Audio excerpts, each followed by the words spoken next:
Information session. Hi, thank you for your time and your interest in the UK Vietnam season 2023. My name is Thảo, Nguyen Phương Thảo. I'm the head of program for the UK Vietnam season. I will be your host today for the 2 hours session, this information session. And I'm joined by my colleagues who work in different areas of work across our operation at the British Council in Vietnam. So I'm going to invite my colleagues to introduce themselves. Please, Donna, would you like to come in? Sure, thank you, Thảo. Hello, everybody. My name is Donna McGowan, and I'm the country director of the British Council here in Vietnam. Thank you, Donna. Chị Vân Anh, please. Hello, everyone. I'm Vân Anh Hoàng. I'm the head of education programs based in Hanoi, Vietnam. Thank you, Vân Anh. Davide, please. Hi, thanks, Thảo. Good morning, everyone in the UK, and good afternoon, everybody here in Vietnam. My name is Davide Guarini-Gilmartin. I'm the Senior Academic Manager with the English Programs team here in British Council Vietnam, and I also should be joined by my colleague, Thai Lian, as well. Thanks, Thảo. Back to you. Thank you, Davide. And as Davide said, another colleague would join shortly, Lian, and she's the head of English programs in Vietnam. Kate, please. Hi, everybody. My name's Kate Murray, and I work in marketing for Asia Pacific for the British Council. Thank you, Kate. So you will see all of us during this session. But first of all, I'd like to start with some housekeeping information.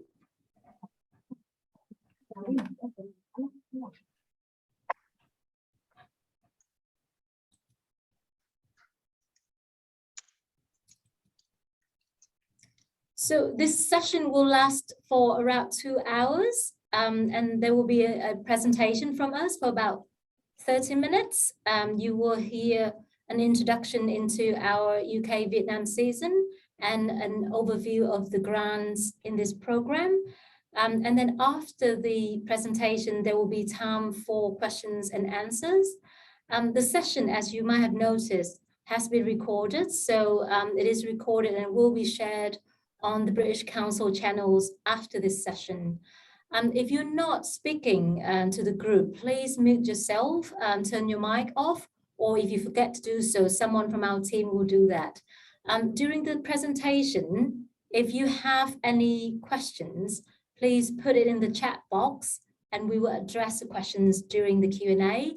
Similarly, during the Q&A, if you have questions, please just continue to put it in the chat box and then we will come to your questions during the Q&A. And we have asked you to send questions before. We will also address those questions that you've sent to us in advance. So now I would hand over to Donna to do a presentation on the introduction of season. Over to you, Donna. Thank you so much, Thảo. And hello, everybody. It's wonderful to see that so many have registered and joined our information session today. We really appreciate the level of interest from so many organizations and institutions from across Vietnam and the UK. Thảo, can you go to the next slide, please? We're incredibly excited about our season. And first of all, just to say a little bit about British Council seasons in general. They're closer to the cultural diplomacy side of cultural relations, providing high-profile platforms where we can celebrate and support greater international cultural and education collaboration. And globally, we usually have 1 or 2 seasons a year. Currently, the India-UK and the UK-Ukraine seasons are underway. And our seasons are very much a springboard to new opportunities, which we hope will lead to new partnerships, which will in turn strengthen the connections and build closer relations between the people and organizations and institutions in both countries. Next slide, please, Tao. Now, the seasons are usually linked to a significant external event or landmark anniversary, and our UK-Vietnam season marks both the 50th anniversary of diplomatic relations between the UK and Vietnam and the 30th anniversary of the British Council's presence in Vietnam. So it provides a wonderful opportunity to celebrate these hugely important milestones in the history and relations of both countries, elevating the wider bilateral cultural relationship and really providing new opportunities for a whole host of UK and Vietnamese individuals and organizations to work together. And our UK-Vietnam season embraces our three main areas of work. So arts and culture, education, and English. And these are sectors which are hugely important for both countries, and all of them are priorities for the British Council in Vietnam. Next slide, please, Tao. And shortly, we'll hear a little bit more about the specifics of the sectors from Tao, Davide, and Benang, but just to say that across our wider Vietnam portfolio, we've built extensive networks and connections between the UK and Vietnam. And in celebrating UK-Vietnam collaboration and creativity across arts, education, and English, we very much hope to draw on some existing connections as well as develop new ones. The season is very much British Council owned. However, we'll be working with the UK Embassy in Vietnam, the Vietnamese Embassy in the UK, the Ministry of Culture, Tourism and Sport, the Ministry of Education and Training, and partners across culture, education, the non-formal side, and the private sector as well. And our season will run from June 2023 until December 2023, and we'd expect that most of the project activities that are funded by, through our grant calls will take place in Vietnam. However, we expect too that there will be some UK-based activities, and there'll be a mix of public-facing activities and activities that may not be for the wider public, or perhaps will be for a more targeted audience. And the season is countrywide, both in Vietnam and the UK, and we very much want to ensure that the diversity of both Vietnam and the UK is represented. Next slide, please, Tao. And we have two themes for our season which resonate with both countries. Climate and the environment and shared heritage. And both are themes that we hope will interest many organizations across all our sectors. So given the global climate emergency and the impact on both Vietnam and the UK, an increased and diverse focus on how we engage in climate and the environment is very important in order to strengthen knowledge and raise awareness, and ultimately contributing to effective actions. And shared heritage also speaks to both countries, perhaps in different ways.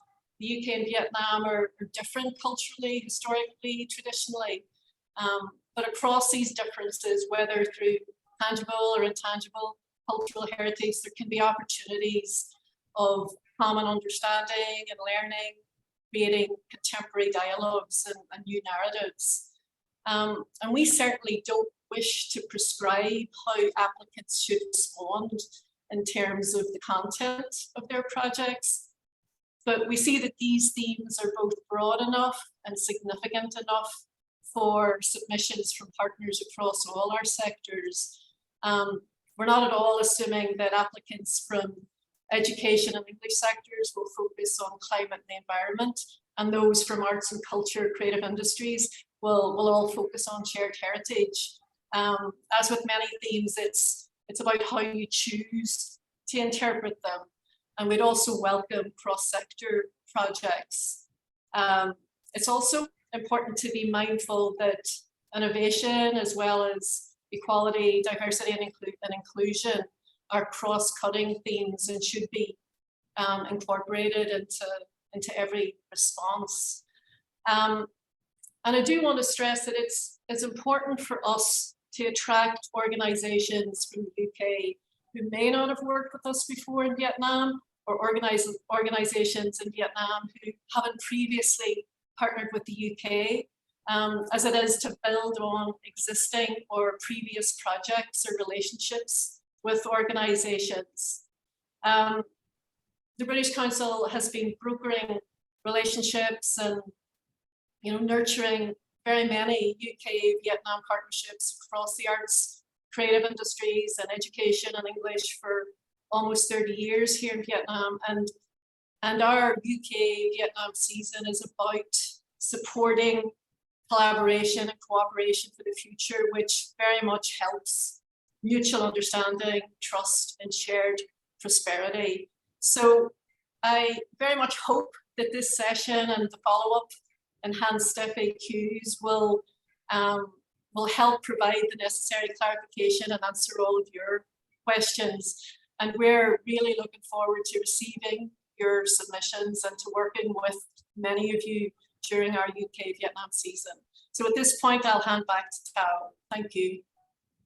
Thank you very much, Donna, for the introduction. And I hope that you'll have had a good introduction into the UK-Vietnam season 2023. Next up, I'm going to give you an overview of the grants that we offer through an open call published in early October. I will be joined by my colleagues from education and English programs shortly when we come to more specific details of each of the program.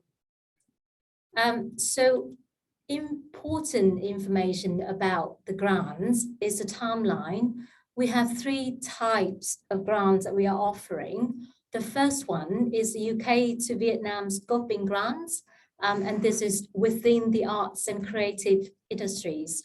So this type of grant will close on the 21st of October, so very soon. We will start receiving application at 5 p.m. UK time. And I think it's later in this week that this grant will close. So please do pay attention to the tight deadline for this scoping grants. This is from UK to Vietnam scoping grants.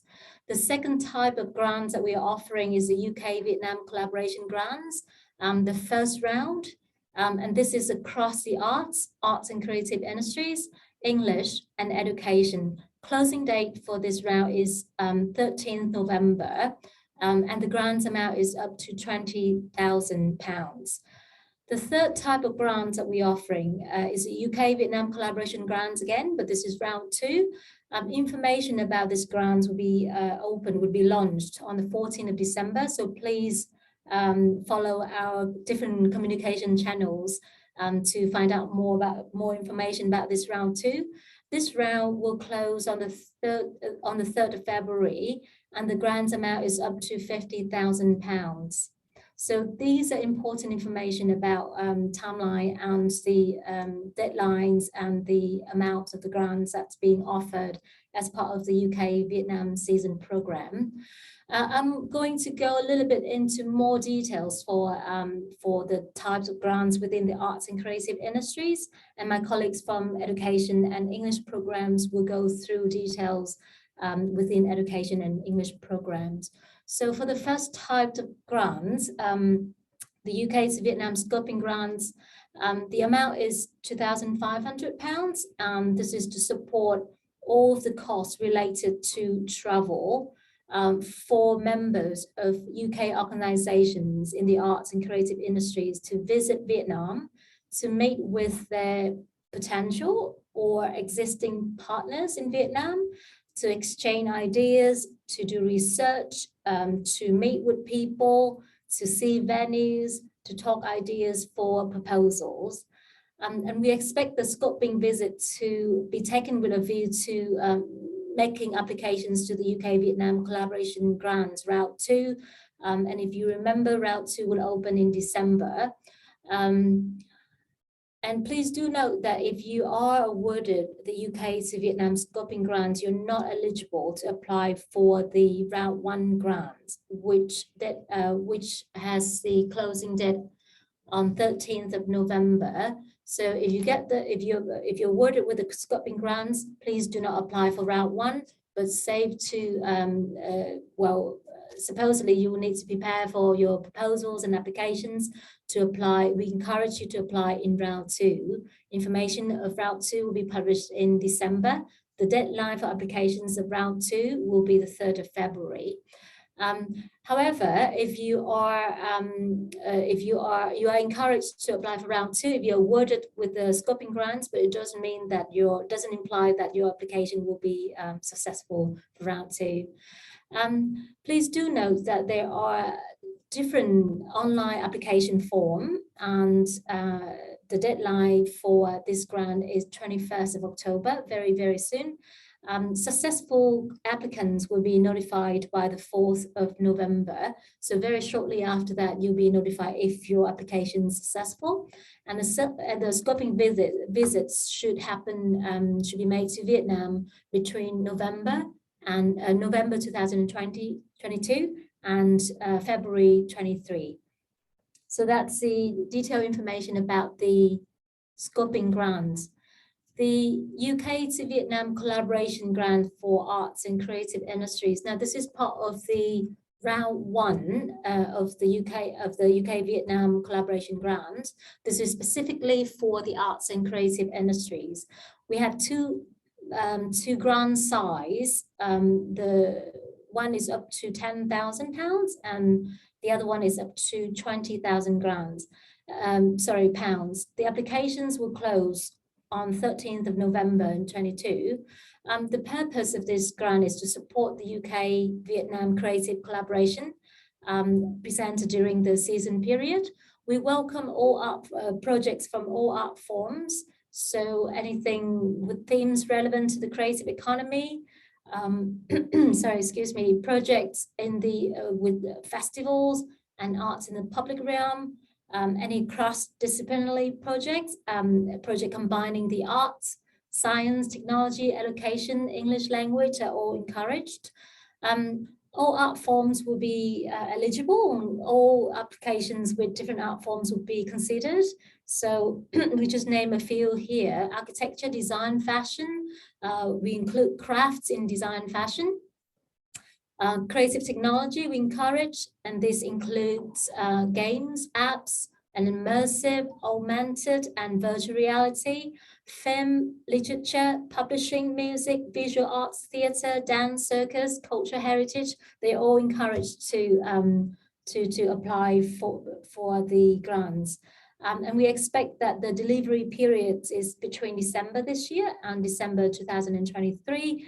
You probably have heard Donna mention that the showcasing time, the time with public-facing activities, we expect to be between June and December 2023, but we anticipate that projects will need time to prepare for showcasing or public-facing activity. So the delivery period for projects will be between December this year and December next year.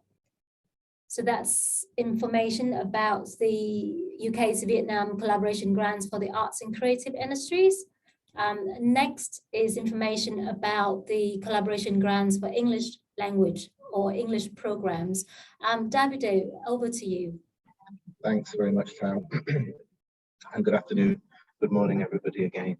So in terms of the English language space, we're looking at a range of projects. Again, as Don mentioned earlier, we're really looking at innovative projects across basic education, higher education, and even into the TVET sector as well. And as it says at the top there, these can cover a range of activity areas such as research, policy dialogues, and in particular things like capacity building and digital innovation.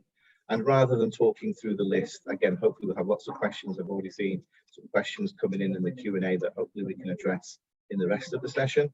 But just to give you a little flavour of what we've been doing in the English language space in English programs in Vietnam over the last couple of years, we've had a number of what we call Digital Learning Innovation Fund projects. We had 3 projects in 2021 and 2022. They were looking at kind of communities of practice, working with teachers, online communities of practice, virtual exchange, materials creation as well. And also one of those projects was actually looking at remote theatre as a way to deliver English and support English language teaching and learning. So though, again, some innovations in some of the projects that we've already received over the last couple of years. And again, we'd really like to see some more innovation in this space. And also looking at, in terms of research, again, we're looking at the moment in this year, we're looking at assessment, looking at the creation of toolkits and online communities of practice for teachers to discuss and share ideas about assessment, and also exploring other ideas and areas around online continuing professional development for both teachers and teacher educators. And finally, also in this year, from 2022 to 2023, we're looking at a series, or we're currently implementing rather, a series with project partners from both the UK and Vietnam, 5 projects which are creating teacher activity groups, which again are kind of a community of practice mode of online CPD, online continuing professional development for teachers and teacher educators. And again, from those 5 projects, we've got different focuses. So one is focusing on arts-based language learning, one is focusing on teacher identity, and another one is looking at maths and supporting maths and science teachers, as well as English teachers. So hopefully that just gives you a little flavour of some of the projects that have been running or are running this year, that we've been working on with our partners, our project partners, and from both the UK and Vietnam. And we're really excited to see what innovations you come up with, or can start to explore over the next few days and weeks with partners from both the UK and Vietnam, and some of the ideas that you can come up with for the English language space. Well, later on, we'll answer some of your questions. We'll say a little bit more about how we can support you as well in connecting with potential partners between UK and Vietnam in the ELT and EdTech sectors. But for now, I'll hand over back to Tao, I think. Thank you, Davide. Thank you for the information about the grants for the English language programs. Moving on, this is information for the collaboration grants for education, and I'd like to hand over to Vân Anh to go through the details with you. To Vân Anh, please. Thank you, Tao, and hello everyone again. And I'd like to share with you the opportunity for creating the partnership between UK and Vietnamese organization in the area of education. So for a number of years, education has been one of the key pillars of the collaboration between UK and Vietnam, and we are running the global program under the name of Going Global Partnership. And I'm sure that many of you here have been heard of or maybe a part of. So for this particular call that we are joining under the seasoned umbrella, is focusing on supporting not only existing partners, but also creating new platform for new partners in addressing the 2 main themes that Tao already mentions. And for this particular this particular education call, we are looking at building like the opportunity to build enhancing the quality of the higher education in Vietnam, and looking at engaging the cross pillars of the English, art and education in addressing the certain issues in the education in Vietnam. We're also looking at providing the opportunity to enabling research between UK and Vietnam, or creating new partnership between UK university and Vietnamese university together with the other organization in art and English. We're also looking at the opportunity for strengthening the education system in Vietnam, and also providing the opportunity to enhance the graduate outcomes and bring in the opportunity for students to learn about the study UK opportunities. So for this particular call, we are looking at provide up to 20,000 per grant for UK-Vietnam partnership for any project starting to implement from December 2022 to December 23, and with particular showcase or public facing or conference during the highlighted period of season is in June or December 2023. And as you have seen in the list of the areas that we are looking for, we often don't try to limit any type of activity or type of project that you are going to address, because we encourage innovation in the way that you are creating partners between UK and Vietnam. So there are lists of the topics and type of project that we identify as supporting the improvement of the quality of education in Vietnam. You can look at the opportunity to work on the digital teaching or learning skill, or you can think about the developing the open learning resources to help with the online learning that have been a trend post-pandemic, or even you can think about creating the joint training programs on emerging topics under the provided themes. Apart from that, we're also looking at the new area like sharing the science to the wider public, on getting science to be easy to understand by peoples. And we particularly would like to look for the opportunity of engaging higher education to work with education agents on the art and culture aspect, bringing the new experience for young students in Vietnam who wish to learn about the education in the UK. So I think that I just want to provide you the overviews of the call for education under this season call, and I'm happy to answer any question that you might raise at the question and answer. So thank you again for listening, and over to you, Thao. Thank you, chị Vân Anh. So I hope that the last 10 minutes have given you a good idea about the types of project that we would suggest for the UK Vietnam season.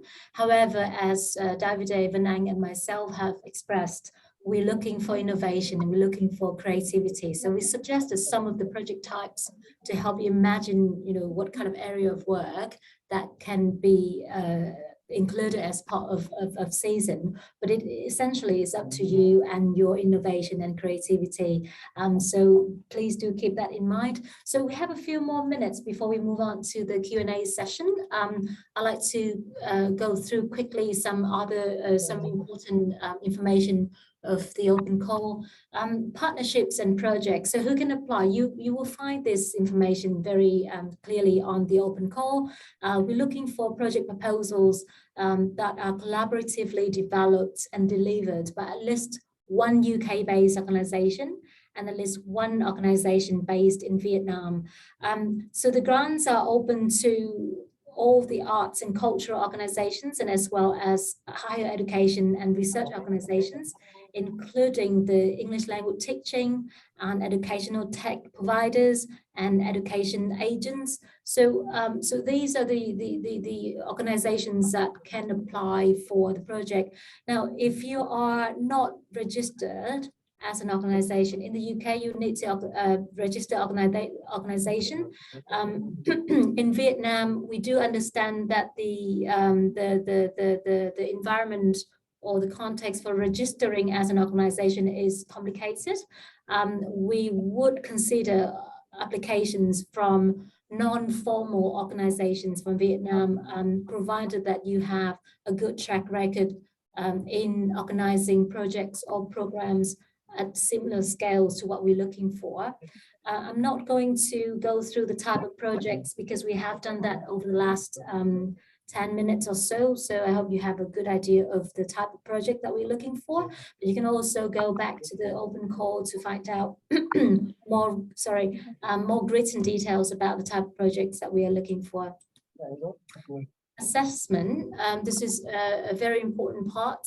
So we published with the open call the criteria that your applications will be assessed against. So we have the aim, the thematic, and viability, which accounts for 40% of the evaluation of your application. So it's important, to keep in mind whether your project proposal will support the aim of the season. particularly in elevating the UK-Vietnam bilateral relationship. So there will be a section in the application. You will see that there's a section in the application form that help you to provide these kind of details. The second part is about partnership, contribution and legacy, and this accounts for 30% of the overall evaluation of applications. So essentially the question here is, does the project support UK and Vietnamese organizations to strengthen and to further develop their partnership? We place a great importance in the fact that the partnership will need to deliver benefit to individuals both from the UK and in Vietnam. So please do make sure that please do pay attention to this. There's a distinctive part in the application form that would help you to fill out all the information concerning this part. And similarly, innovation, equality, diversity and inclusion and sustainability. This accounts for, again, 30% of the overall evaluation of your application. We're looking to see whether your project approach would encourage new and creative ways of doing things. So think innovation, think creativity, think about something new and something exciting to engage with the audience and your different target groups. And it's very important that your application would consider equality, diversity, inclusion, and sustainability. Obviously, the environment and climate change is a big part of this open call, because it's one of the two main themes of the call. But there are different considerations concerning equality, diversity, and inclusion that we would really encourage that your applications would pay attention to. How to apply? To apply, we need to fill out the applications. So as you know, and as you can see in the open call, there are two links for you to apply for the UK to Vietnam Scoping Grants for arts and creative industries, and another link for all of the projects across the arts and creative industries and education and English programs to apply for the round 1 of the UK Vietnam Collaboration Grants. The application process will be done through Submittable.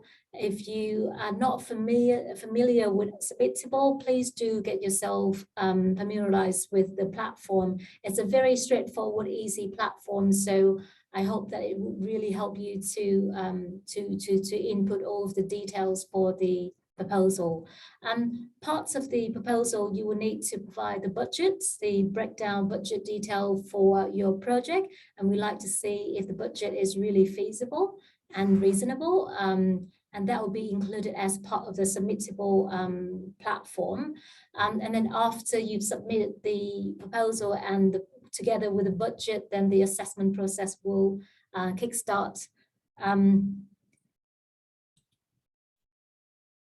A few tips for your applications. So I suppose that some of the challenges of applying that we've learned from the past put in here. So finding a counterpart is always a challenging part, but we do hope that the process of applying will help you to either strengthen your existing partnership between the UK and Vietnam, or help you find new and potential partners. You will need to look at all the resources available, the British Council website, and all of the channels that we are active on would be a good resource. And of course, when you approach your partners, or when you reconnect with your partners, or when you identify your new partner, there will be more resources available to you. And please do go through the application form and see what you need to include in the application form. Putting together your application, our latest submittable application will have questions that will ask estimates for key performance indicators. So please pay attention to that. While applying, if you if you have trouble with submittable, please do let us know, and it's better if you let us know well in advance, well before the deadline, to see if we might be able to support you. One of the important details that we like to highlight here is that the British Council, at the British Council we have policies and requirements should you propose activities that involve children or vulnerable adults, or and we have policies around quality, diversity and inclusion, ethics and research governance, and data protection. So please see all these details. My colleague's going to put up a link on the Q&A box so you can see these relevant policies that we uphold at the British Council. And I think that's the end of our presentation. My apologies, it went over about 7 minutes over the 30 minutes time limit, but it is now time for questions and answers. So I'm going to hand over to my colleague, Kate, to moderate the Q&A session. Over to you, Kate.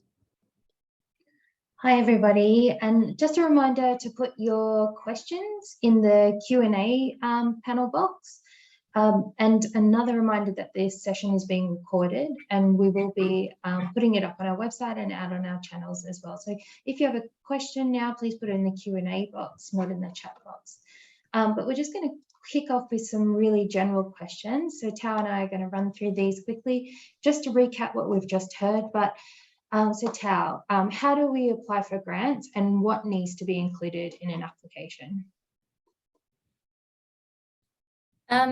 You will, sorry, is that a question for me, Kate? Thank you. As we mentioned during the presentation, you will apply for the grants through Submittable platform. So if you're not familiar with the platform, I would advise you to go to the platform and try it out. And if you're new to it, that's how you apply. And the Submittable form will take you through all the parts that you need to fill in for the application. And essentially these parts were developed based on the assessment criteria, which I also went through before. So all the parts of the application form will give you space to provide information accordingly with the criteria. That's how you apply. And also as part of the application process, you will need to provide a budget file, which is a detail of the budget and the amount that you propose to the UK and season program. So and that's it. That's essentially the two most important parts of information that you will need to fulfill when you apply for the grants. Okay, and the second question is, what is the selection criteria for the grants, and is the selection criteria the same for each of the different calls? I might share my screen again and show you the selection criteria. Now, this selection criteria apply to all of the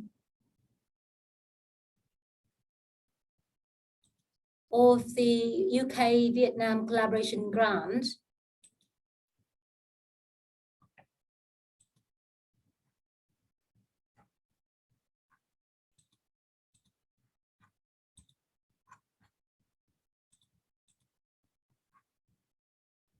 Sorry, excuse me 1 minute. Here's the assessment criteria. So these are, sorry, can you see my screen now? The assessment. Yeah. Thank you. So these are the criteria, and these are all of these are available on the open call site of the UK Vietnam season site. If it's possible, please can one of the colleagues pop the link to the open call to the Q&A chat box so everyone have the link and can go on and have a look through the all the criteria. So aim, thematic, viability, 40%, partnership, contribution, and legacy, 30%, innovation, equality, diversity and inclusion, and sustainability, 30%. Those are the key criteria for the assessment of all of the applications for the UK Vietnam season grants. I hope that answers your questions. Excellent, thank you. I'm going to move on to an English question. So how can we help UK and Vietnamese ELT and EdTech providers connect with potential partners? Okay, yes, in the English language, we've had a number of inquiries about this. So what we're planning to do, after this call today, we're going to send out emails inviting both UK and Vietnamese providers, ELT and EdTech providers working in the English language space, to share their expressions of interest in partnering with somebody from Vietnam, from UK, UK from Vietnam. And then next Tuesday, we're hoping to have a brokering session, a briefing session where we talk a little bit more about the Vietnam context, and through that again, and the sharing of the expressions of interest via some websites, both in Vietnam and in international education website of the British Council. Then we'll be able to, hopefully, they'll be able to connect with each other, and again through our support. So again, we're going to do a little bit more work in the next 5-7 days to support UK and Vietnamese ELT providers and help them to meet one another, and hopefully then over the next few weeks they can explore some of their ideas, their project ideas, and their partnership ideas, and develop a proposal before the 13th of November. Excellent. Okay, I'm going to move on to an education question. And this is, our public-facing events for arts and creative industries only? And this might be an English question as well for you, Davide. But Phan, if you wanted to jump in here, are public-facing events for arts and creative industries only? Hi, Kate.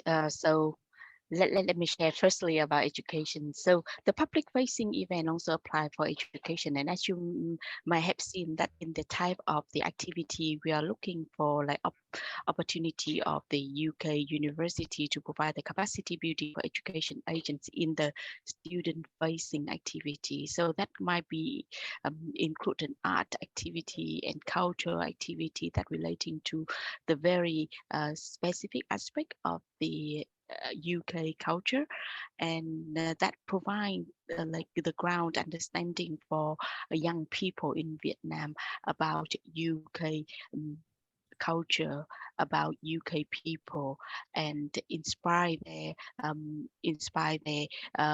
thinking about the opportunity to engage with UK through education. That's all for me. Okay.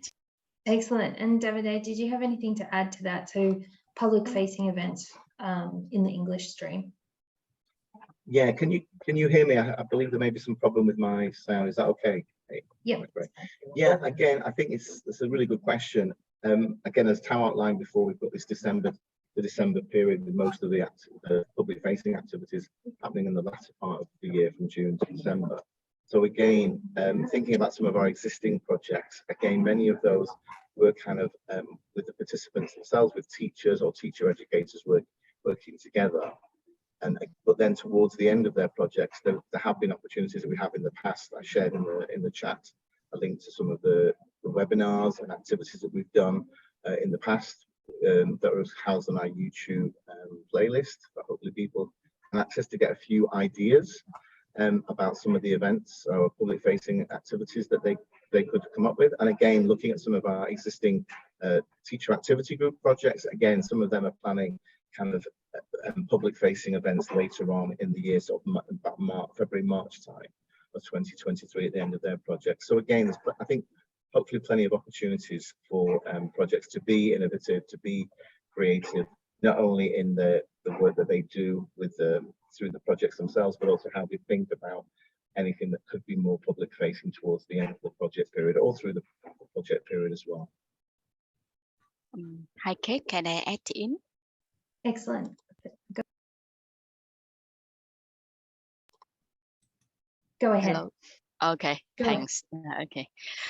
So, and I just want to share like how education's project can relating to the public facing event. So in the past, we have been working with university here in Vietnam, and they are the main player, and also they're the key lead partner developing the program that engaging the communities, engaging school, and also engaging the social enterprise and also young people in organizing the activity that addressing the certain shared challenge or climate issues.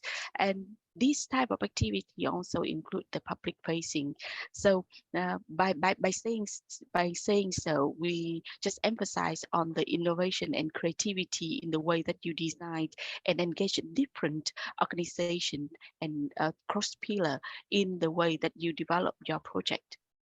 Thank you, Kate. Thank you. So this is an arts question. So what is this? When can I apply for the scoping grant, and what do I need to do to apply for the scoping grant? Thank you, Kate. You can apply for the scoping grant, the UK to Vietnam scoping grant, until the 21st of October. So that's a closing date for applications.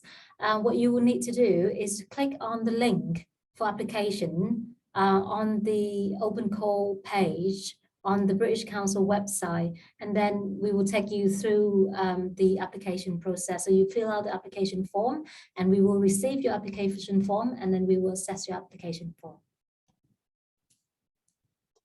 Excellent, thanks. That's the 21st of October for scoping grant and the 13th of November for our collaboration grants, just a reminder. I'm going to move back to education. So what are the expected outcomes for education programs?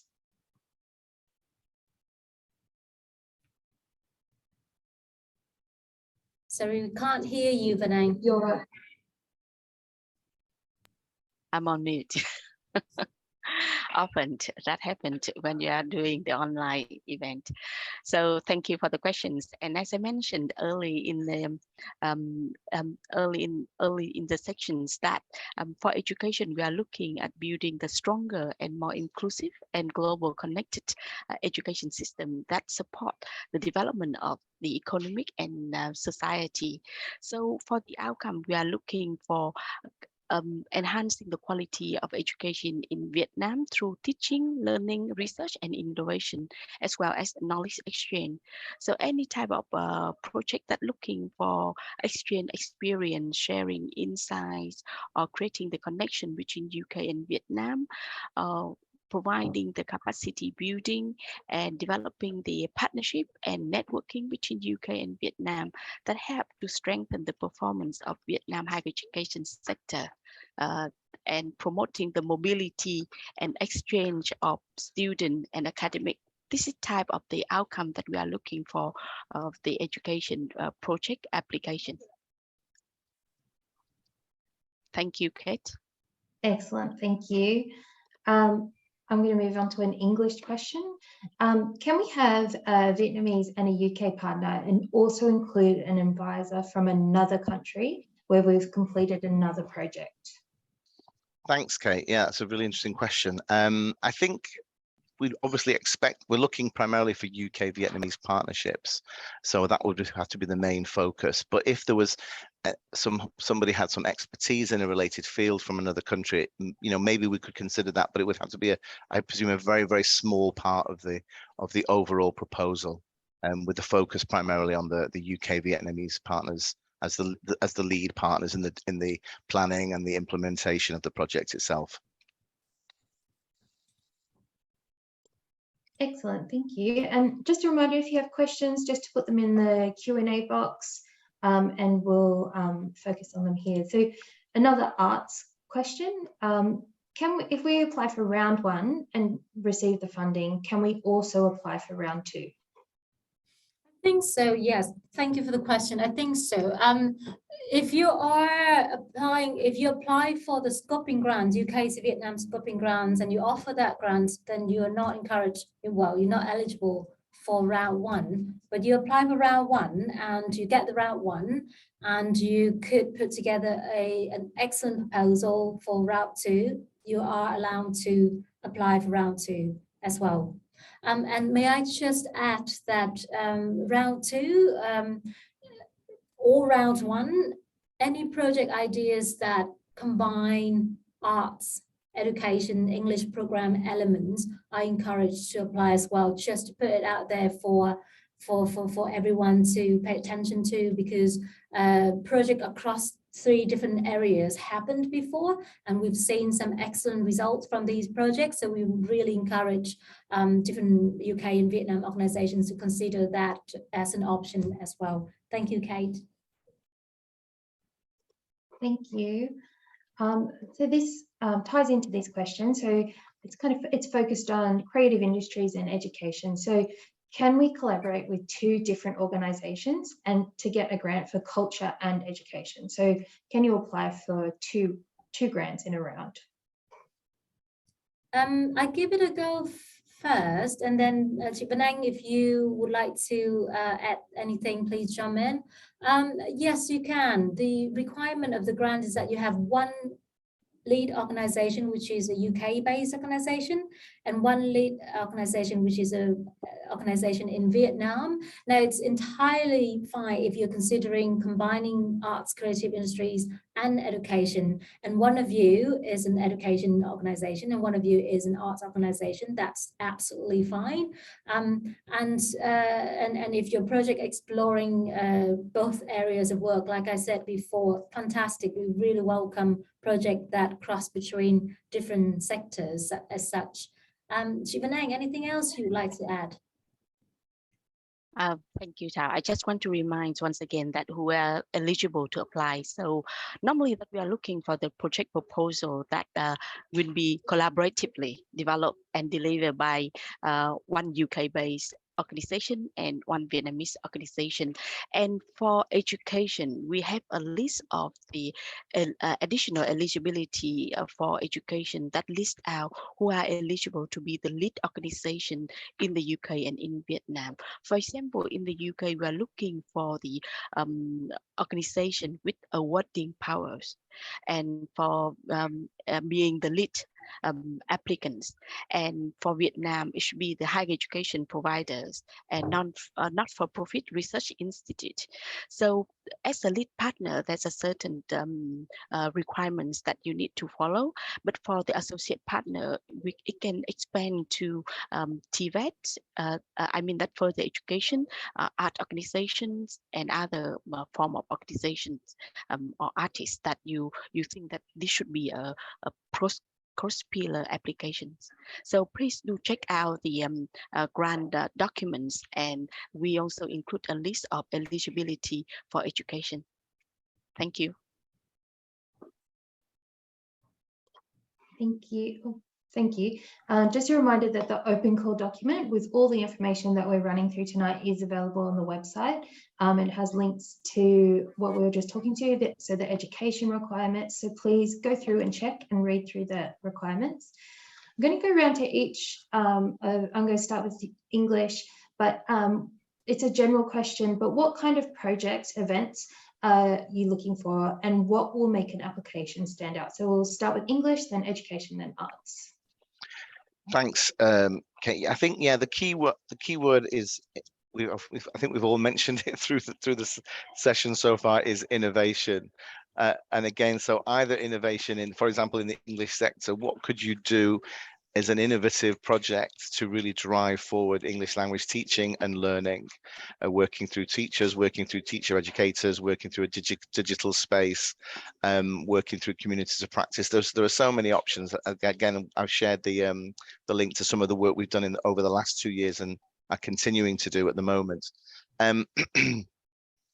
But also another thing I'd say in terms of innovation, just to repeat what both Tao and Vân Anh have said, is to even start exploring whether you could do things that go across the areas from English language into education, from English language into arts.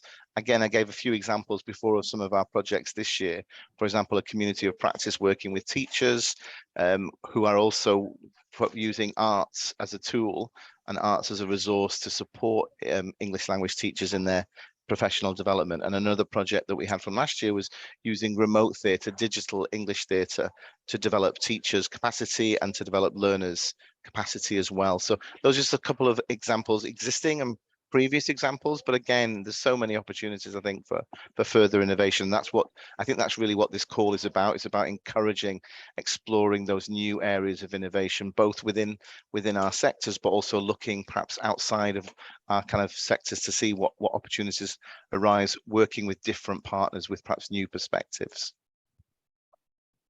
Thank you, Davide. And I just want to echo what you already said. It's about the innovative approach. It's about expanding to encourage more cross-pillar application in the education, because as we mentioned that we have been running the Going Global Partnership programs in 2020 and also previously known as Higher Education Partnership. So we look for the partnership between university and university, but for this particular call, and we focus on like the theme of the seasons, and also expand to encourage collaboration with art and with English to provide the solution for education, as we mentioned before.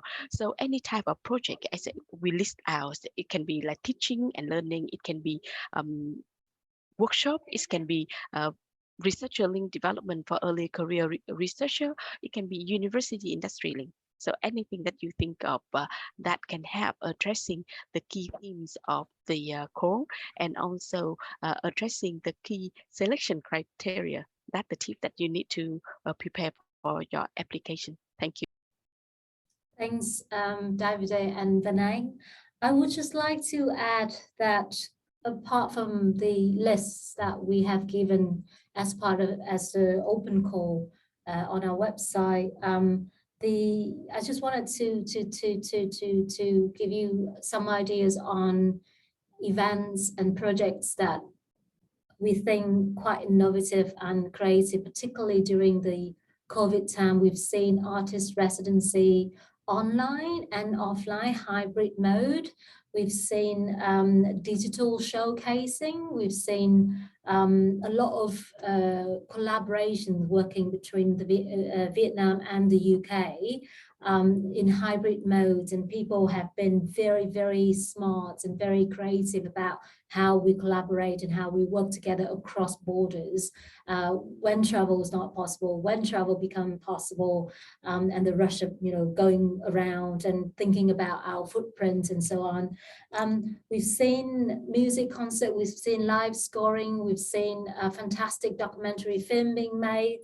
We talk to people who have great ideas on doing something new or doing something that exploring the archives of Vietnam and the UK and sharing skills and knowledge and exchange ideas. So anything from conference, symposium, anything from training, from professional development for artists and creative, anything that link arts with higher education and English program. We've seen fantastic ideas coming from the community of practitioners. And so one thing that I would like to highlight is that not only are we looking for innovation and we're looking for creativity in the work, in the proposals that coming out of this open call, we're also looking for for elements to tell us that you will be embarking on something of longer term that would help you to build your relationship, partnership between the UK and Vietnam, and you will bring something, you will deliver the social and economic benefits to the people both in Vietnam and in the UK. So that's something to keep in mind when you prepare your application. Thank you. Thank you, everybody. We'll do another round like that. And just to kind of expand on the themes, so environment and shared heritage. So there's been quite a few questions around how they are eligible for the 3 pillars, and if you can make those connections, starting off with how environment can link to education, arts and English, and then expanding on how shared heritage can be included in each area as well. we'll start off with English. Oh, that was that was a question. I was, yeah, I think that's. I'm glad you raised that, Kate, because I was just thinking as I was listening to Vanang and how about those synergies between some of those topics, and especially in the environment and climate space as well. So again, we've mentioned under the English language collaboration grants, we've mentioned things such as English for climate action. That's something that we've been doing globally. For the last few years, particularly in the lead to the COP26 in Glasgow in the UK last year. So again, that's one area where perhaps potential project partners from the UK and Vietnam could explore to what extent they could support English language development in looking at climate issues, looking at environmental issues, and again, as Tao mentioned, whether they could start to explore some cross-fertilization with arts providers or with other practitioners as well, to work on developing some of those programs. So I'll share something in the chat actually in the moment that we've been doing that you can find on the Teaching English website that again might inspire people with some ideas about climate and the environment, for example. And education, if you can talk about those two themes and how they relate to education. Thank you, Kate. So I think that these two themes is already included in any kind of activity that higher education institution are doing. So I just want to share some of the example of how we engage the higher education with other organizations. For example, with the climate and environment, we provide the support on connecting the earlier career researchers in different disciplines to work on like the cross multidiscipline approach on climate and environment. And we provide the skill training for them and enable the workshop, skill workshop training, and providing grant for the project that earlier career researcher work across the countries and across organizations on how they respond to the climate change challenges. We also bring in the scientists and university lecturers to provide training and support young people and community in addressing the sea level rise in Mekong Delta, and also developing some education materials. In Share Heritage, in the past, under our global climate connections, I know that under our art team, they have been supporting university in Brazil, in Vietnam, working on the creative commission, looking at maintaining and retain the heritage, not only in Vietnam, but in the other countries. So they're definitely linked into that themes, and they're different response to this through even the skill training or graduate employability, or bring in industry to work with university on addressing these issues. Thank you, Kate. Thank you, Chị Vanang and Davide. And as you've said, climate and the environment and heritage, they are parts of life, and they're very much part of the arts practice and the work in the creative industries that I've seen over the years. And to be honest, we really look forward to seeing ideas, creative ideas from all of you of how we explore these two themes that are really broad, and they are really parts of our world today, the way we live today, and how you will creatively link activities within the arts and creative industries with education or English program if you choose to. Just to mention a couple of projects that I think is really good, could be a really good reference for you.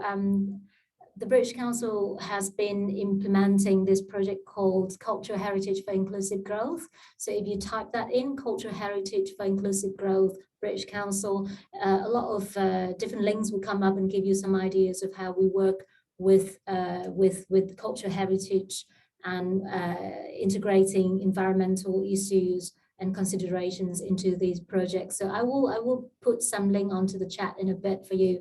But yeah, essentially, I think that all the researchers, the artists, the creative practitioners that we talk to, you have brilliant ideas of how to explore these themes and other themes as well. But these are the themes that are highlighted in the call for proposal this time. So we really hope to see fantastic ideas coming from you. Thank you. Excellent, thank you. I'm just going to do a little time call. So we've got an hour left of this session. So please put into the chat box if you have more questions that you'd like to be answered. We're slowly getting through them, and we have people answering on chat as well. So just a reminder, into the chat box and we can get those questions answered. I also wanted to remind you that on the website, there is all the open call information, but there's also a link to the season email address. If you have questions that come up after this information session, please feel free to email through and we'll be able to come back to you on any specific questions. So just focusing on an education question. So as a university in Vietnam, what do we need to do to help my lecturers, researchers to prepare for the application?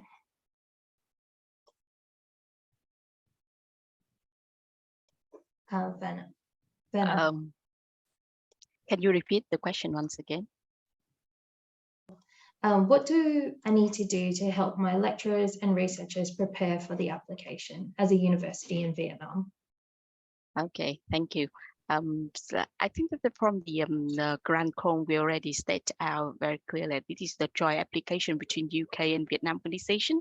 So it's important that you identify the potential partner from UK and study the grant document that state out very clearly on the assessment criteria, what we are looking for, what type of activity and that we will be supporting under educations, and also study the application form to understand that what we are looking for. So I think that that's the general guidance that you need to study and identify the suitable or like the potential partner. Thank you.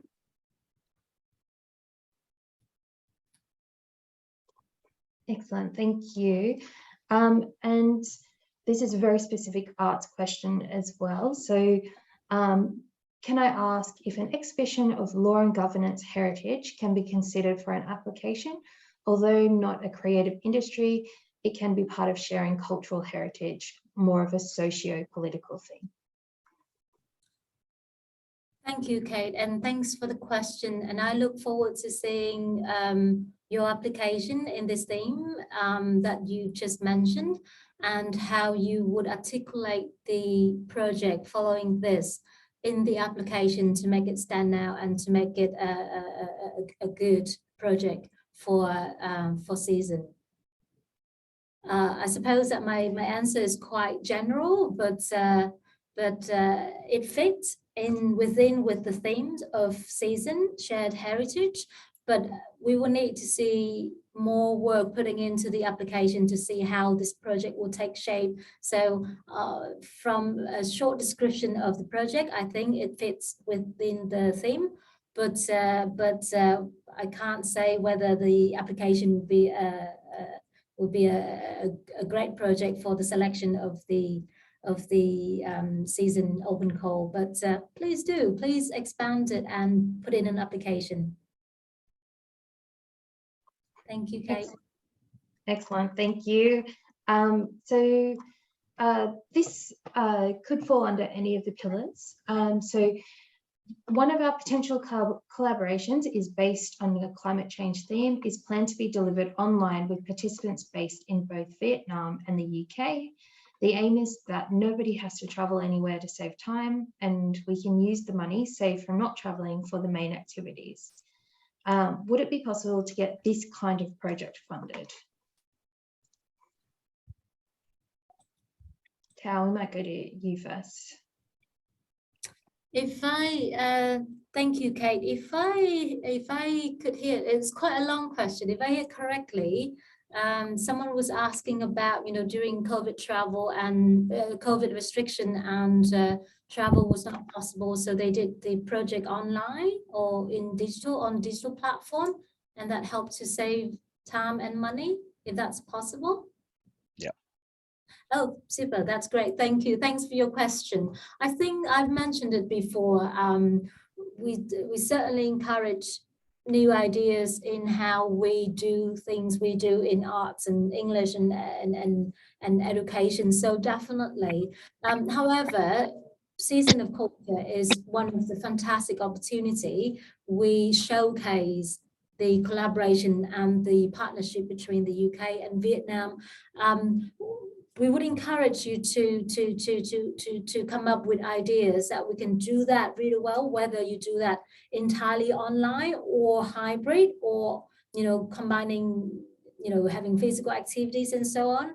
But in whichever way you can showcase the results of your partnerships and collaboration, and help raise the relationship between the UK and Vietnam, the cultural exchange between the UK and Vietnam, it would be entirely up to you. The code doesn't restrict people from, you have to do this or you have to do that, but showcasing is very important for Season because it's an opportunity for us to showcase the result of our partnership and collaboration. So please do consider all of the elements and all of the criteria of the open call in preparing your project proposal and your application. Can I just add to that, Kate? Just as in response to the question, and as Tao was just saying there, again, I mentioned earlier about some of the projects that we have done in terms of our Digital Innovation Fund projects last year, and the Teacher Activity Group projects this year. And again, all of those projects involve partners in the UK and Vietnam working together, but all the delivery was actually done online. So again, we have got a track record, both ourselves working with UK and Vietnamese partners, working with the Departments of Education and Training here in Vietnam, and working with, say, the partners in both countries.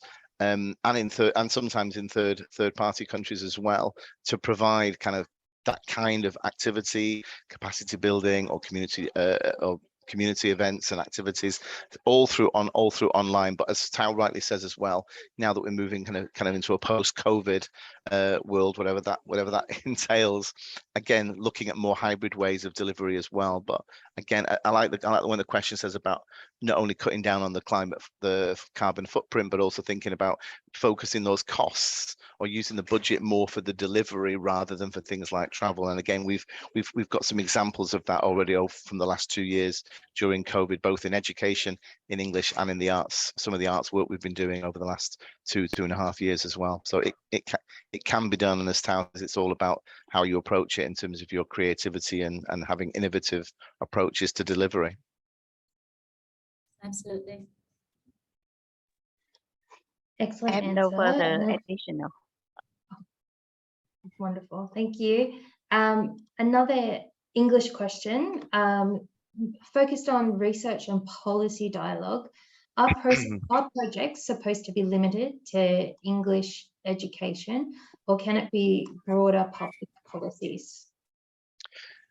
It could be broader, but again, we're focusing primarily on English and looking at some of the work and some of the ambitions and policy directions of the Ministry of Education and Training, as Vanang mentioned earlier, but also for us in the English space, looking at some of the work of the MOET's National Foreign Languages Project as well. So again, when we have our session next week, we can go into perhaps a little bit more detail with support from our MOET and NFLP colleagues about what some of the areas they want to work on, and that can include the research. So for example, I mentioned earlier about some of the work that we're doing this year through Vietnam UK partnerships into looking at assessment for English language, and also looking at online CPD for English language teachers. So again, another area that we could explore further is in the English medium of instruction space. Again, I saw 1 or 2 questions asking about bilingual teaching and learning as well. So again, open to possibilities in that in terms of some of the research and policy dialogues as well.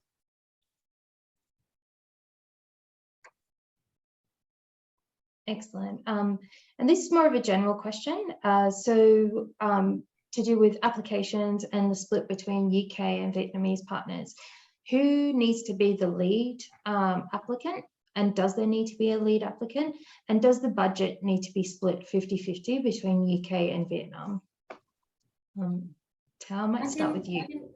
Thank you, Kate. I can pick that up.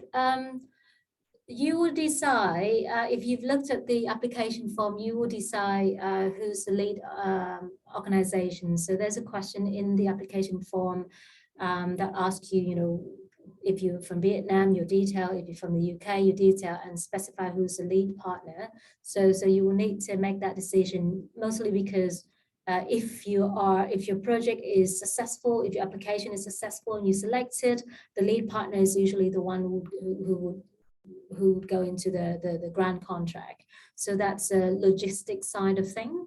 I'm sorry, the second part, yes, I remember it now. No, there doesn't need to be an equal split of 50-50 of the budget for the UK and for Vietnam. Please do pay attention that, it's a UK Vietnam season of culture. So we expect that most of the activities would take place in Vietnam. So that's something about to think about costing your project as well. And do think about the fact that we are really encouraging true collaboration between a Vietnamese partner and a UK partner, or more than one from each of the country, but definitely at least one organization from each each of the two countries. And so for the project to be truly collaborative and for it to be a true partnership, I think considerations need to go into thinking who would take part of what activity and what would make sense for what organization to take care of the budget for those activities. So those are your considerations to make, but please do keep in mind that that we really would like to see really collaborative projects and programs for season. Thank you. Thank you. So we're going to move on to an education question. It's quite specific. So are projects in the field of archaeology eligible for this grant? Very specific, thanks, Kate. Very specific questions, but I think that you need to refer to the main themes. It's about climate and the environment and the shared heritage. So anything that any project, even in archaeology, that are going to address those themes, so they are eligible to apply. Thank you. Excellent, and a very specific arts question as well. So are projects which include art-based learning with schools excluded from the scoping grants? No, you're not. Sorry, is that the whole question, Kate? Yeah, that's the whole question, yeah. Thank you, Kate. As a rule of thumb, if it doesn't say in the open call that it is excluded, and it is not excluded. So you can check out the eligibility section in the open call site. So just click on who can apply. And if you satisfy the condition of who to apply, then you are encouraged to apply. I think as simple as that. Excellent. And a very specific English question. Are English language training courses and classes eligible for this grant? Yeah. Again, I think I would, as Van Ang and Tao said in their questions, I think it's worth thinking about the themes, particularly looking at climate and environment and shared heritage.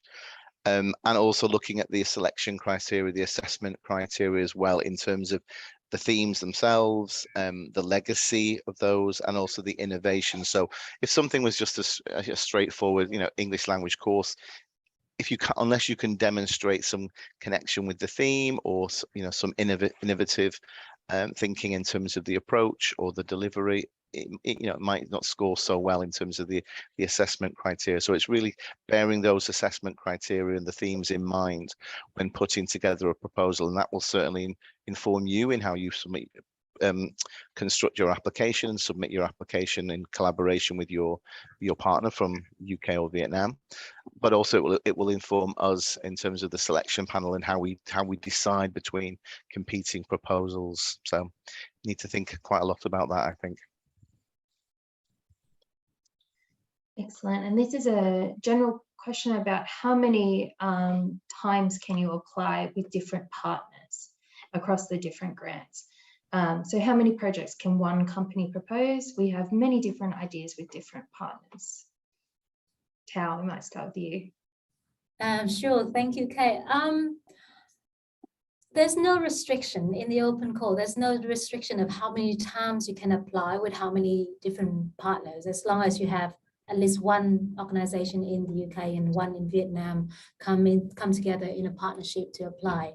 However, I would like to point out that that the deadlines are approaching, and there's not a lot of time to prepare unless you're very ambitious and you're very confident that you can prepare all the applications. But it takes a little bit of work to actually finish to complete the application form, and surely we all know that it takes a lot of work to talk to your partners and formulate ideas and so on. So the bottom line is you can apply as many times as you want.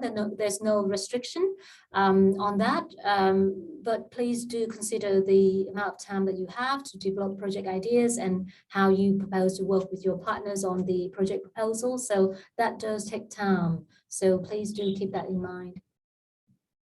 Thank you.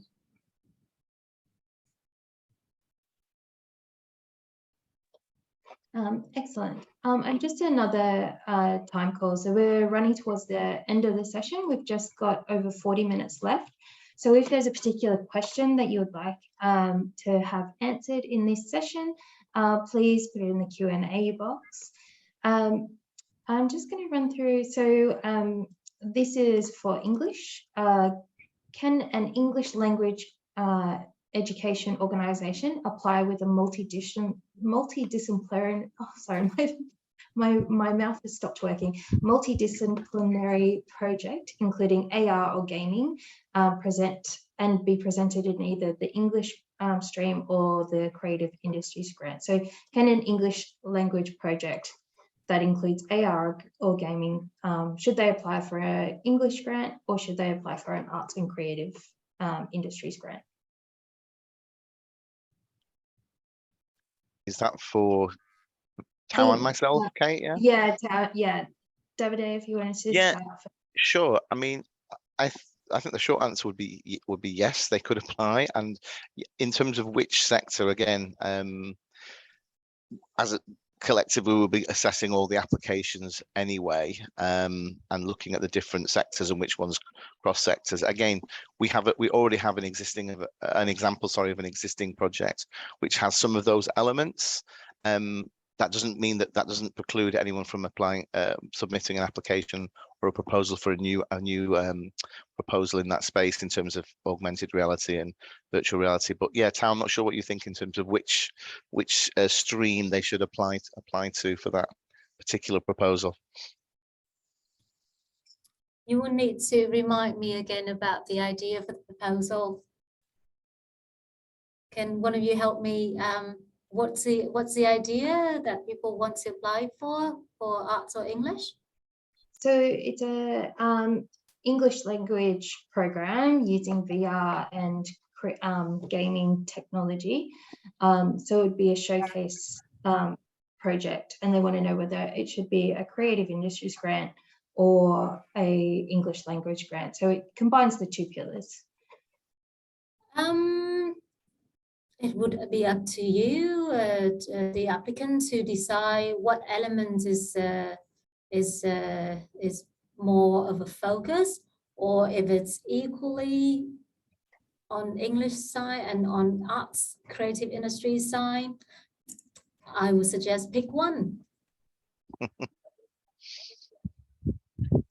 Good answer. Okay, excellent. So we're going to move on to an education question. Would this funding be suitable to help develop research links between researchers at UK universities, UK and Vietnamese universities in the topic of climate and sustainability via the workshop in Vietnam.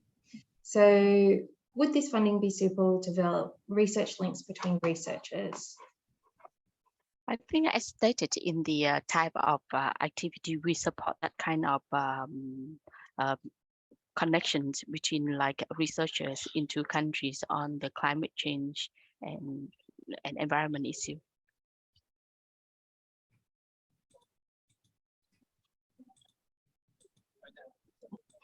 Excellent. So that is done.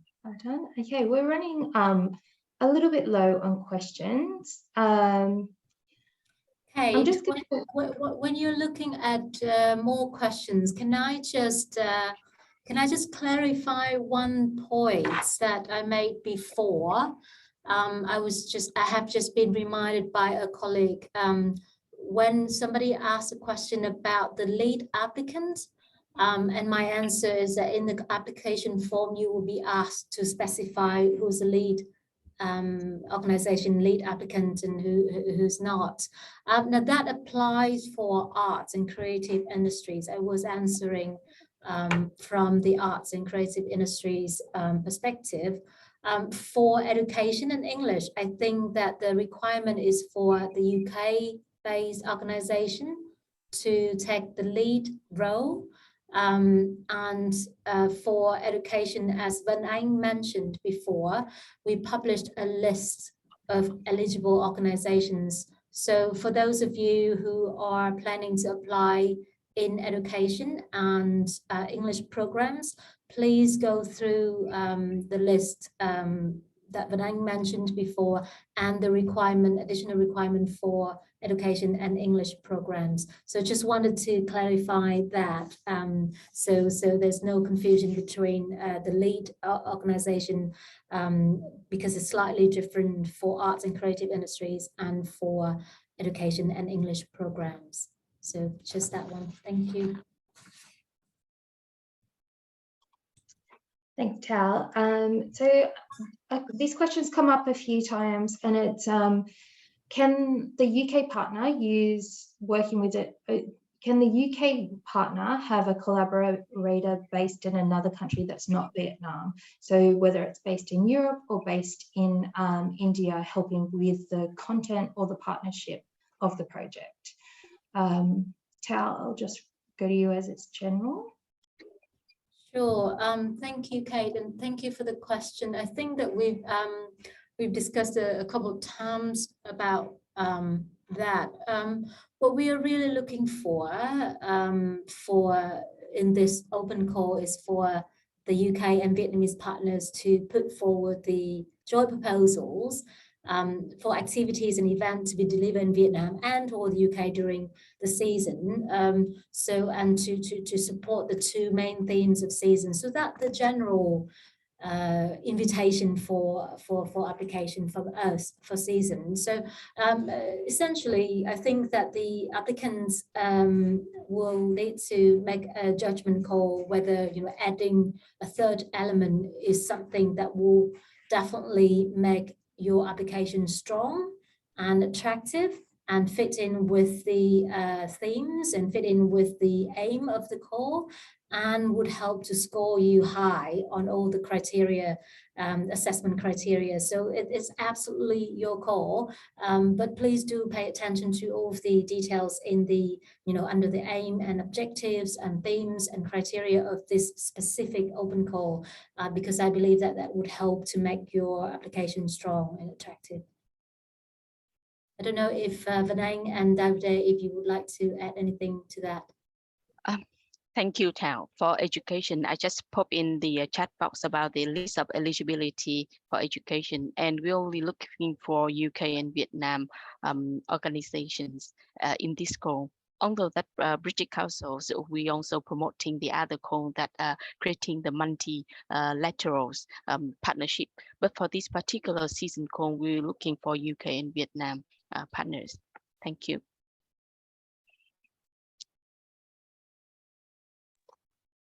Excellent, great. Okay, so this is about reporting after a project's completed. If we apply and our project is accepted for a grant and we receive funding, what kind of report do we need to send to the British Council after the season? This is very long-term thinking, but good to see people in there. So what type of reporting needs to happen after the season? For education, we have the midterm report and templates that we will be sending out to all the successful applicants. And of course, as you have seen in the timelines, that there will be kind of like a briefing for all the successful grantees on what we expect from the organizations or applications, and also that how we are going to stay in connected with you. Yes, just to second that, similarly, and if you had received any grants from the British Council from the arts and creative industries, we often organize the briefing session for successful applicants, for successful projects, selected project for grants. And we will brief you very carefully about the reporting forms, including what we call technical reporting. So basically, we would ask you for information and data in terms of the outcomes, outputs, the key performance indicators, the audience reach, and so on. So that will be considered the technical side of the reporting. And then the financial side of reporting, which is basically very similar to the budget plan, but the actual that you use, that you spend on the project and how that helped you realize the project. And the financial reporting will need to comply with all of the requirements in terms of tax by the Vietnamese government if the expenses happened in Vietnam. So just to add a little bit of details on the reporting requirements, but we will make sure that you are aware of all the requirements before you start your project, and so to help you to fulfill all of these reporting requirements from the British Council. Excellent, thank you. I can third that as well, Kate. What Vanang have said, Vanang and Tao both said in terms of the reporting and briefing at the start of the project period, and then kind of interim progress reports through the period. So it's same with English programs, basically. Excellent. We have a couple of specific questions. One for English is, can an organisation in Vietnam be one school as a pilot school? So for English. I don't have to be honest. I did see that in the chat. I'd have to understand a bit more about the background to the project to really answer that question. To be honest, Kate, it's not an easy question to answer. I'm not quite sure what they mean by a pilot school there. That's okay. We have we also have everybody's contact details, so we can come back to you as well. Sure. Please send through an email if you want further detailed on that question as well. Our email address is on our website. And just a reminder, this session will be is being recorded, and it will be on the website for you to go back and see the answers to the different questions. So one question that we have is in arts and creative industries, and it's around publishing and the public-facing criteria in the assessment criteria. Can the panel share some examples in the past which involves publishing but is also public-facing? Sure. And this is not. I'm a bit puzzled by the question, because publishing and internal publishing, did it mention internal publishing? The way I see it, publishing, you publish for external, for the audience, for the readers, viewers, and so on. I can give one example of one of the activities that we done before with partners in publishing which is a book. We promote a book, and we also organize author talk. So it's a public-facing event. We invite the audience to come and join a short discussion with the author. And the purpose is to, well, of course, promote the book that was published. And I think that was by the UK author, and we work with a publishing partner in Vietnam to translate and to promote the book in Vietnam. And so the author's talk is an example of the public-facing event that you can organize. There are other events, exhibitions. We have worked with authors before and published books before and turned it into more educational projects and programs for children, for example. So there are different ways of engaging with the public surrounding, publication of books or the two events that I mentioned is example of how you can engage the public in activities and events as such.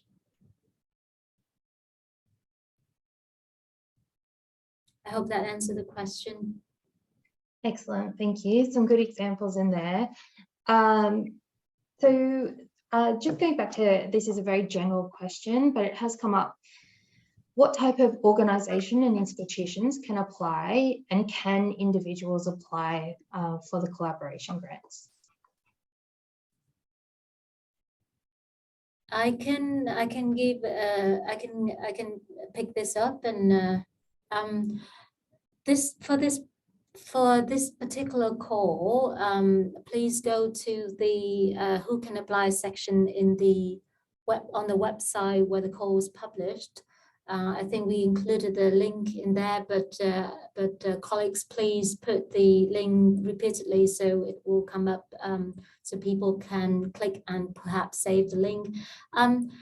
If you are not going to, this type of grant is to benefit artists and creatives and educational professionals and researchers, academics, etc. So it is intended to benefit individuals, but for application for the size and the ambition that we have for the projects, we accept application from organizations from the UK and Vietnam in partnership. If you are an individual, you cannot apply as an individual.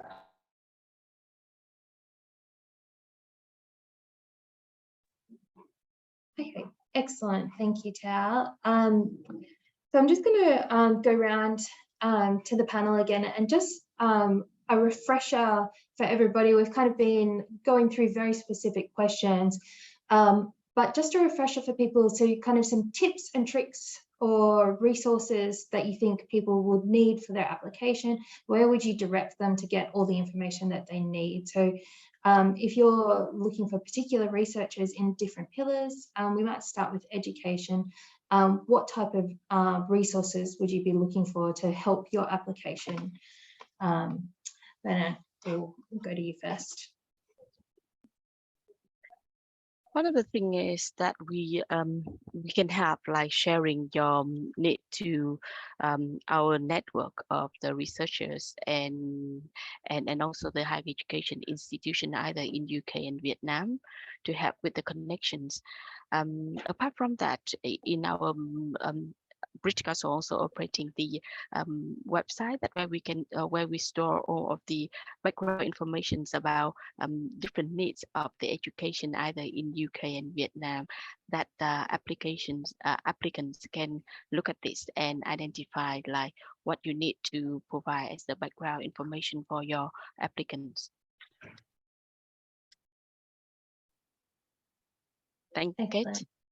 Thank you. And Davide, if you had any tips for people or resources for people to look out for to help with their application? Yeah, I mean, again, we've mentioned before about and Van Ang just mentioned also about the brokering and the connecting potential partners from the UK and the Vietnam side. Obviously, that's really important that you've initially as quickly as possible with our support. or through, again, I've seen lots of people sharing their contact details about their areas of interest in their organizations in the chat. So again, making those initial inquiries and making those connections as quickly as possible so that you can start to find someone who has similar ideas or similar areas of spaces that they want to work in. I think that's the first thing to say. And then in terms of the proposal, again, I would just kind of reiterate what I think we've all been saying this afternoon. Keep going back to the call document, keep going back to the FAQs at the end of the call document, keep looking at the assessment criteria, keep the themes and the assessment criteria in mind as you're developing your proposals. But at the same time, I think both Vanang, Tao, and myself have been saying, we're quite open and quite flexible in terms of the kind of projects that we're willing to entertain, and really looking at those areas of innovation and sustainability, and also legacy, and as well in terms of how they can really celebrate the 30 years of the British Council's operations in Vietnam, and also the 50 years of diplomatic relations between the UK and Vietnam. So again, just bearing in mind some of those main parameters really in putting together your proposal once you've identified a partner with whom you really feel you've built that relationship and that rapport. Wonderful, Tao.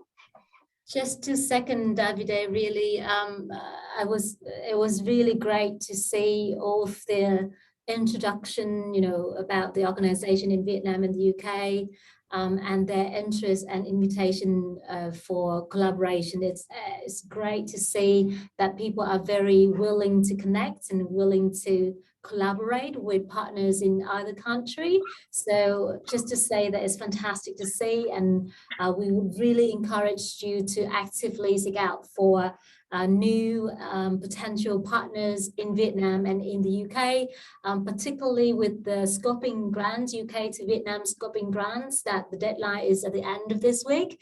Really looking forward to seeing applications from you.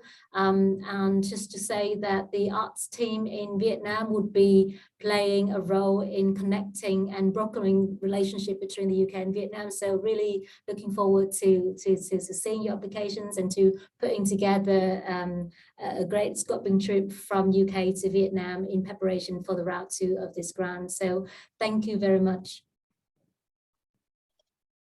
Excellent. Thank you, everybody. And thank you, everybody on the chat for their time today. I'm going to wrap up the session here, but I'm just going to put a few reminders for you to make sure that you get your application for the scoping grants, the Arts and Creative Scoping Grants, in by the 21st.